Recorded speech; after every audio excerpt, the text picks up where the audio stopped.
The first piece on the program is Brahms's Hungarian dances. Brahms wrote 21 Hungarian dances. And before Brahms was a composer, and even before he met Robert Schumann around 1852, 53, he traveled the Hungarian, the Austrian, the German countryside as a pianist. So he would play as a violin piano duo with this Hungarian violinist Edward Ramennyi, and they played music from ear. In a very famous instance, they got to a piano that was tuned a half step out of tune with Edward Ramennyi's violin, and Brahms transposed the music a half step down at sight. And they would play popular music from the gypsy tradition, the Czardas tradition, the Verbunkos tradition.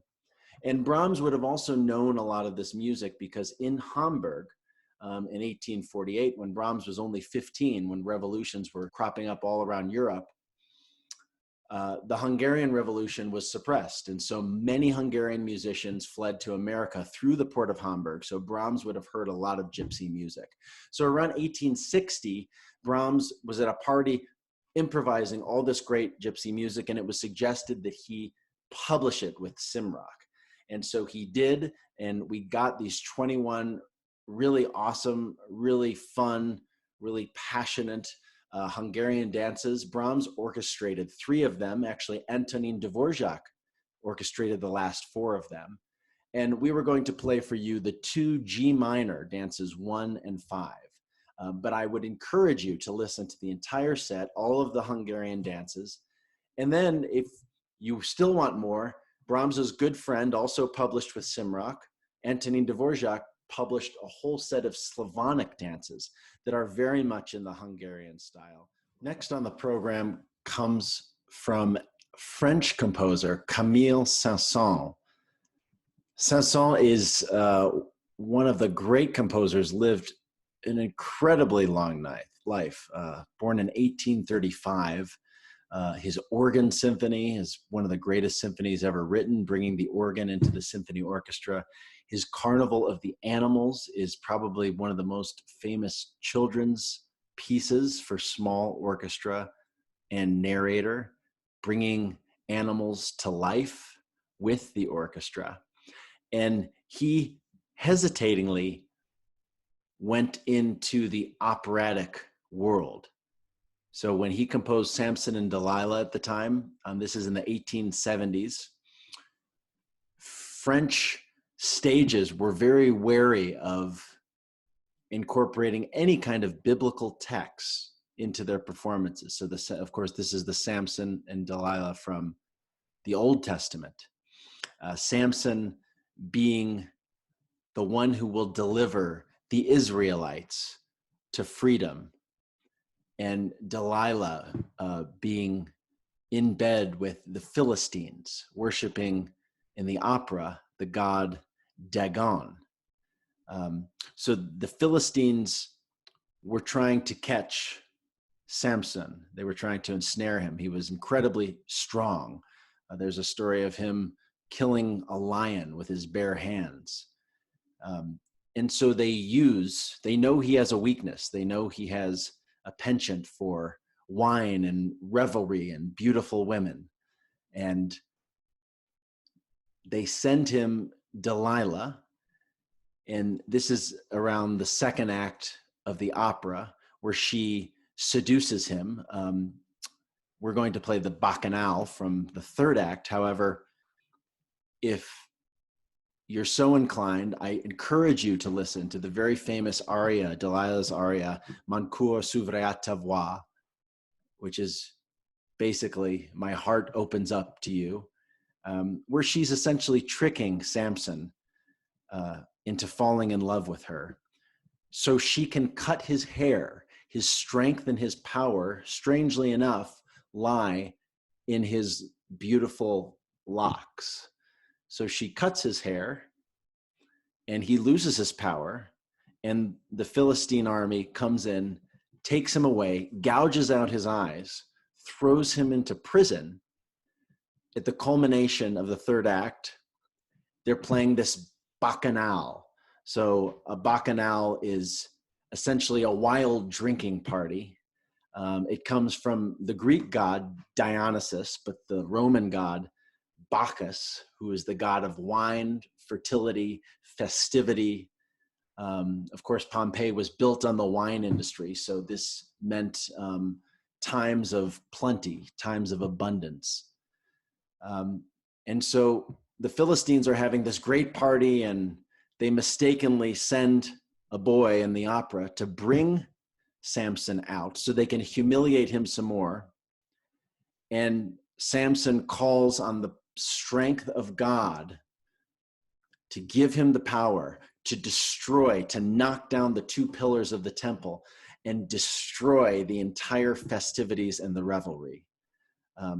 But before he does that, the music that Saint-Saëns writes is this incredible Bacchanale, this incredible, Saint-Saëns traveled a lot, so this idea of exoticism in France was very prominent. This Saint-Saëns probably would have been to Algiers, throughout the Middle East. So he takes this Arabian Nights kind of music, which once you hear, you will probably hear that in many musicals and movies, and many composers since Saint-Saëns have taken that. The opera, of course, had a lot of trouble getting off the ground. It was promoted by none other than Franz Liszt. And if you know the music of the future school and how Liszt loved Wagner, you can see why Liszt liked this opera. There's some Wagner in it, but more importantly for me, I think there's Bizet, Georges Bizet. You hear a lot of that in Saint-Saëns' Samson and Delilah. So listen to the Bacchanale, and if you are so inclined, I encourage you to go on to listen to Mon coeur s'ouvre à ta voix, the famous Delilah aria. But you can hear the whole entire opera if you would like, and I highly encourage that. Respighi is an Italian composer, but he was also a conductor and a musicologist. In the early 1900s, it was more often than not the norm for composers to look outside of the standard symphonic romantic repertoire. Particularly in the 1920s, 1930s, there was a revival in music called neoclassicism. It was a counter response to the romanticism of the 1800s. A bunch of composers kind of took this on, including Prokofiev's His Classical Symphony, Grieg's Holberg Suite, and Stravinsky's Pulcinella. Dino Respighi was born in 1879. And for the ancient airs and dances, there's 3 sets. We were planning on playing the first set, but I would encourage you to listen to all the music. He's going back to Baroque composers of the late 1500s, 1600s, music that we know is written.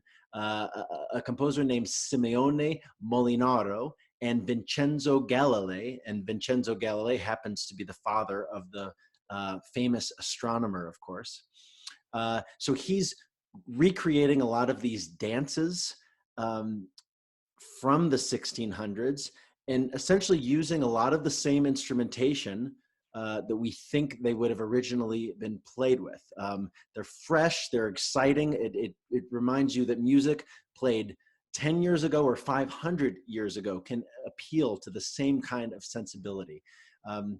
Of course, Dino Respighi didn't just write smaller stuff, but he wrote incredibly large orchestrations. He was a student of Nikolai Rimsky-Korsakov, and of course, he has the Fountains of Rome and the Pines of Rome. The Arapaho Philharmonic, in particular, has a very special relationship with Dino Respighi, as we have performed almost all of his music. I want to say all of it, but I would need to check my facts.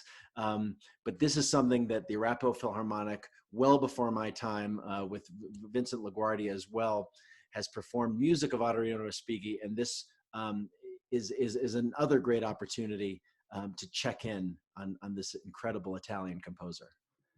Our next piece of music takes you to Paris. As you can see, I'm enjoying a little stroll outside a cafe for Maurice Ravel's La Valse. The waltz, the concept of this piece centered around the Viennese waltz as perfected by Johann Strauss Jr. And so Maurice Ravel had this idea to create this waltz and premiere it with the Ballet Russe, the director Serge Diaghilev. He started with this idea around 1910, and then of course World War II broke out. The world was seemingly falling apart. Viennese grand ballrooms and cafe houses,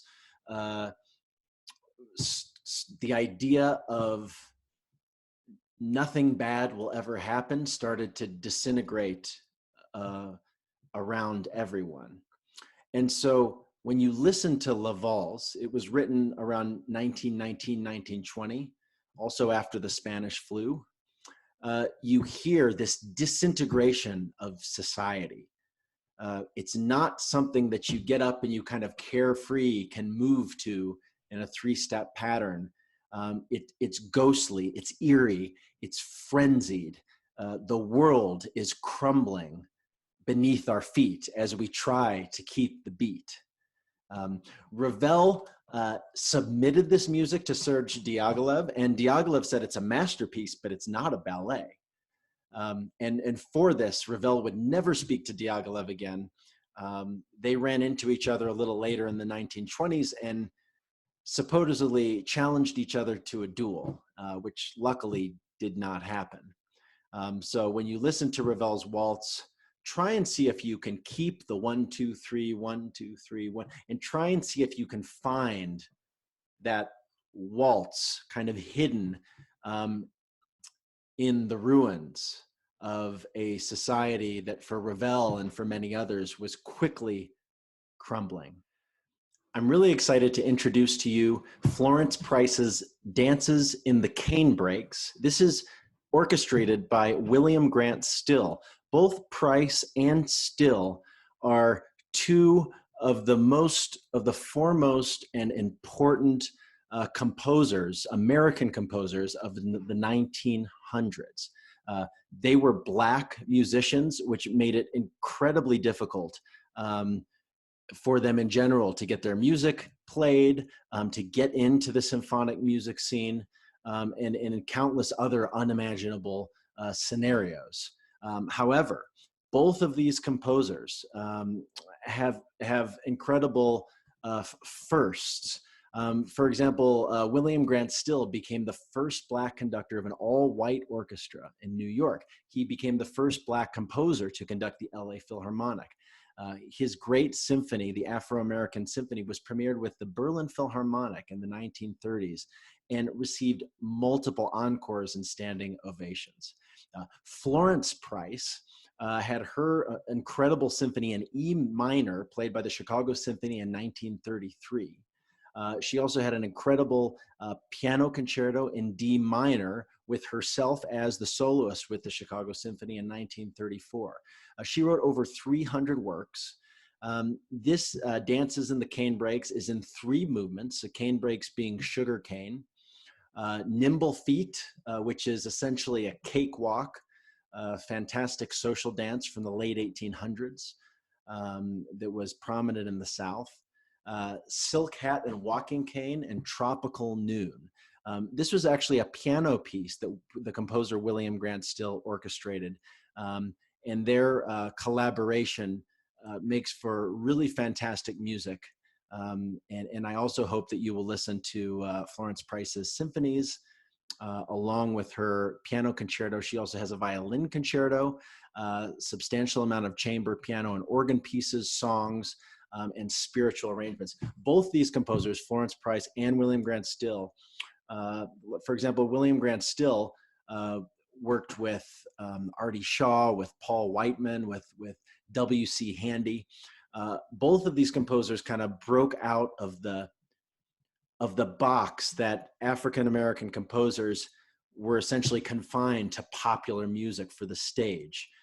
Both of these composers were able to take spirituals, to take the tradition of Black American music and merge it with the symphonic and classical and romantic tradition, um, even in the midst of great resistance, to make American music what it is in the 20th century. The last piece of music in our Danza Final saga comes to us from Argentina. Alberto Ginastera is one of the foremost composers of the 20th century in the Americas. Born in Buenos Aires, Ginastera became very prominent as a music teacher, a performer, and of course, a composer. His ballet, Estancia, was written in the 1940s. It's a very simple story of a city boy who falls in love with a cowgirl, tries to impress her. It's also based on a really cool, very long epic poem called Martin Fierro by Jose Hernandez. Estancia, which is a cattle ranch on the Pampas, which are the open plains of Argentina, is about a 45-minute long ballet. Prepared in this suite are the four most famous dances. The first one, the agricultural workers, and the last one, the Danza Final, features this 3 against 2, with a very competitive climate created by the gauchos, who are always trying to one-up each other. The middle dances, the wheat dance, the Danza del Trigo, is a very beautiful, lush melody sung by the solo violin. And then, of course, the cattlemen take us back to this aggressive, bullish, very, very masculine, energy-filled first dance. So if you like these 4 dances, I encourage you to listen to the entire ballet of Estancia. Thanks, everyone, for listening. And if there's any new music you'd like us to share or to speak about, please feel free to comment below, and we'll see you at the next one.